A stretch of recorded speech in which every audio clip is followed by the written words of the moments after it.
Olá, você está comigo no canal Maior Observe porque estamos aqui para servir. Eu sou o pastor Adaías Godinho e é uma grande satisfação poder compartilhar com você uma porção da palavra nesse momento. Peço você que dê aí o seu like, envie essa mensagem para uma pessoa, compartilhe, comente. É importante que você comente a mensagem. Então, faça, nem que você fale lá uma simples palavra, é muito importante. Deus possa abençoar a sua vida. Eu quero meditar com você hoje sobre um texto, um tema que, embora é de uma profundidade muito grande, mas nós de maneira simples o faremos aqui, uma transmissão direta nessa palavra. A Bíblia diz lá em 1 Coríntios, capítulo de número 15, versículo de número 17, 18 e 19. E se Cristo não ressuscitou, a vossa fé não para nada serve, e continuais a viver em vossos pecados. Sendo assim, também os que dormiram em Cristo estão perdidos. Ora, se a nossa esperança em Cristo se restringe apenas a esta vida, somos os mais miseráveis de todos os seres humanos. Paulo está falando aqui para a vida dos coríntios, e havia naquela época uma situação em que pessoas estavam contestando a ressurreição de Jesus, que ele tinha morrido e ao terceiro dia então ressuscitado, pois a palavra nos fala que ele não sofreu corrupção, né? Ou seja, o corpo de Jesus não foi corrompido, não sofreu a decomposição física, né? Então, em 3 dias, ele ressuscitou, pois o que diz a palavra em Salmo, não permitirá que o teu escolhido, o teu ungido, sofra corrupção, ou seja, ou sofra decomposição. Então, essa palavra é importante porque Jesus, ele, antes de ser assunto ao céu, de subir ao céu após o seu é, arrebatamento, ele tinha dito que se eu for, virei outra vez e vos levarei para que onde eu estiver, estejais vós também. Então Jesus determinou, ou deixou para os discípulos uma esperança da sua volta, do seu retorno para buscar a sua igreja, buscar os seus amados, buscar os seus filhos. E em Coríntios estava acontecendo um debate forte de pessoas que estavam se opondo ou se colocando como que não há ressurreição dos mortos, não há renovação para uma nova vida. Então Paulo vem trazer essa orientação e trazer à igreja a certeza de que há sim em Cristo a ressurreição. A palavra vai dizer em João que Jesus fala: eu sou a ressurreição e a vida, e aquele que crê em mim, ainda que esteja morto, viverá. É uma palavra tremenda. E Jesus mostra isso também quando ele, lá em João, capítulo de número 11, ele ministra uma palavra no túmulo, em frente ao túmulo de Lázaro, o seu amigo amado, e ele fala para o Pai: Pai, graças te dou porque sempre me ouves. E aí ele ministra uma palavra e diz a Lázaro: Lázaro, sai para fora. Jesus está manifestando ali a ressurreição que ele é, que ele tem, que ele pode, que ele faz. E esse momento na vida de Lázaro serviu para que fosse glorificado o nome do Deus Todo-Poderoso. Jesus é a ressurreição e a vida. E nós não podemos viver uma vida focado ou concentrado apenas no que vivemos aqui.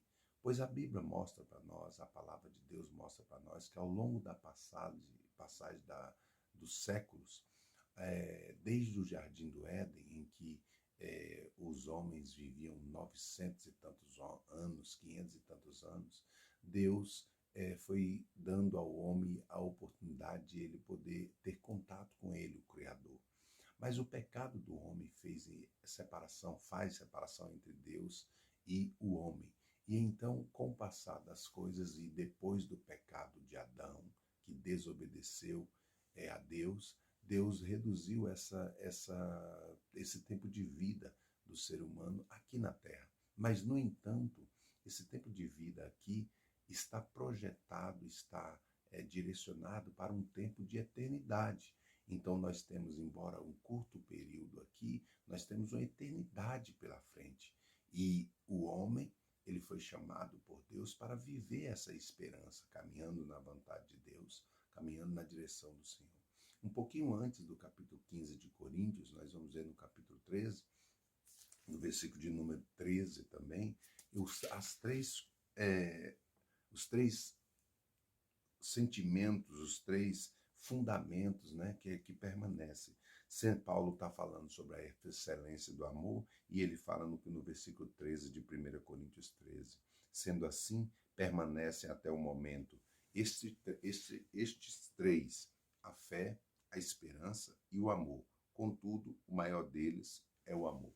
No jargão popular, nós vamos ouvir que a esperança é a última que morre.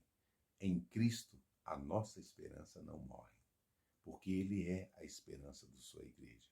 Ele é a esperança para as nossas vidas. Ele é a esperança de Deus, a providência divina, para nos dar acesso livre ao Pai. E quando nós perdemos ou esvai-se de nós toda a esperança, vem o desânimo, vem a falta de expectativa, perde-se a motivação, perde-se o propósito, perde-se a disposição de viver um novo tempo. E talvez, quando isso aconteça, é um momento crucial, um momento de muita batalha, porque reflete sobre nós uma intensidade de querer vivenciar, de querer experimentar, de querer caminhar e renovar as nossas forças e expectativas. A Bíblia vai nos dizer em Isaías que os que esperam no Senhor, os que confiam no Senhor, são como o monte de Sião, que não se abalam, mas permanecem para sempre. Quando você confia no Senhor, você permanece firme. Quando você confia no Senhor, você permanece forte. Quando você confia no Senhor, você permanece com audácia, com ousadia, vivenciando e experimentando o mover da direção e da vontade dele. Então, nessa hora, nessa reflexão, nessa palavra, você possa ter suas forças renovadas, você possa ter a sua vida restabelecida, dependendo, confiando em Deus. Deus é Deus que manda auxílio, Deus é Deus que manda socorro, Deus é Deus que manda direção. Mas essa palavra que nós estamos falando, dentro de que nos últimos dias nós temos ministrado nesse canal aqui sobre a expectativa do cristão, do arrebatamento, de uma vida com Cristo, eu direciono essa palavra então para essa esperança. A nossa esperança é estar com Deus. A esperança do cristão, a esperança de um homem que quer viver um novo tempo é estar com Deus. Nós não podemos perder a esperança de um dia morar no céu de glória, de um dia habitar no céu de glória. Por quê? Porque o mundo está caminhando em uma situação de destruição, de derrota, de aflição, de penumbra, de trevas. O mundo está caminhando num momento de muita dificuldade, de relacionamentos pessoal com Deus, de tempo de busca, de consagração.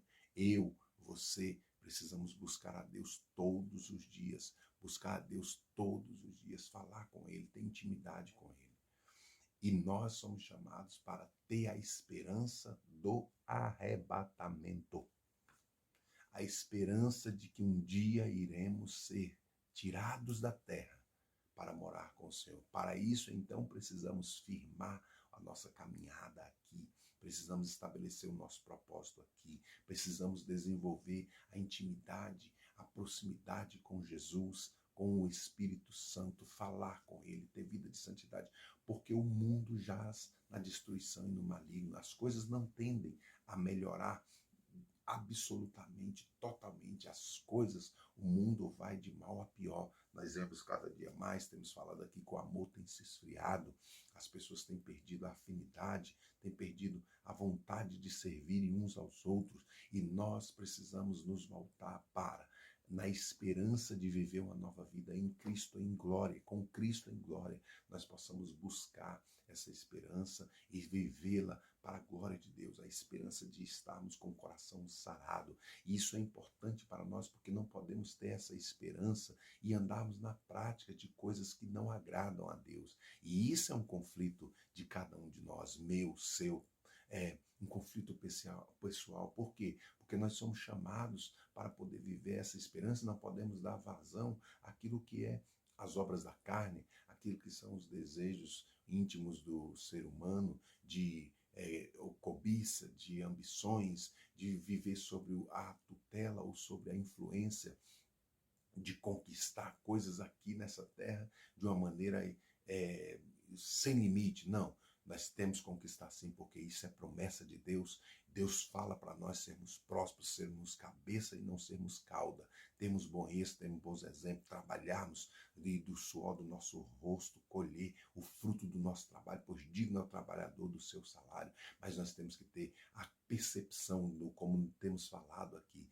que o nosso grande tesouro não está no que granjeamos aqui, no que conquistamos nessa terra. O nosso grande tesouro tem que estar guardado nos céus, onde a ferrugem não corrói, onde a traça não mina e não destrói a estrutura. Então, nós precisamos estar firmados na esperança do céu, na esperança do arrebatamento, na esperança de vivermos um corpo glorificado. Paulo vai dizer aqui que quando isto que é corruptível, está falando do corpo, se tornar incorruptível, quando isso que se revestir de incorruptibilidade, e quando isso que é mortal se revestir de imortalidade, a transformação do corpo na ascensão, na mudança desse estado nosso aqui na terra para um estado glorificado em Deus, nas alturas, nos céus.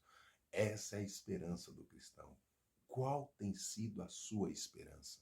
Em que você tem confiado e posto a tua fé? Que essa esperança venha mover você, andando em Deus, confiando nele, vivendo o mover da fidelidade dele, e a sua esperança seja o céu, a sua esperança seja estar com Cristo e ser transformado com Cristo e andar nesse temor. E isso é fundamental para que as nossas vidas, a minha e a sua vida, seja direcionada nisso. Por quê? Porque esse texto aqui de 1 Coríntios está dizendo, no capítulo de número 15, que se a nossa esperança for esperar Jesus apenas nessa vida tão rápida, que quando dura 70 anos, após isso 70, 80, é enfado e cansaço. Se a nossa esperança for só aqui, nós somos miseráveis. Mas que a nossa esperança seja um dia encontrar Jesus nos ares e não deixar aqui, enquanto estamos aqui, que essa chama jamais se apague dentro de nós. A chama do arrebatamento, a chama de estar com Cristo, o desejo de servir a Ele. Em nome de Jesus, que o Pai das luzes nos direcione a isso e o poder do Espírito Santo nos guie na esperança do céu em Cristo Jesus, o nosso Senhor, para todos sempre. Deus em Cristo Jesus te abençoe, o poder do Espírito Santo te direcione, Ele guarde a sua entrada, a sua saída, seus passos, o seu falar, o seu calar, os seus pensamentos. Fiquem com Deus e tenham um ótimo dia, uma ótima semana. Deus te abençoe em tudo. Um forte abraço, um beijo no seu coração. Em nome de Jesus. Amém.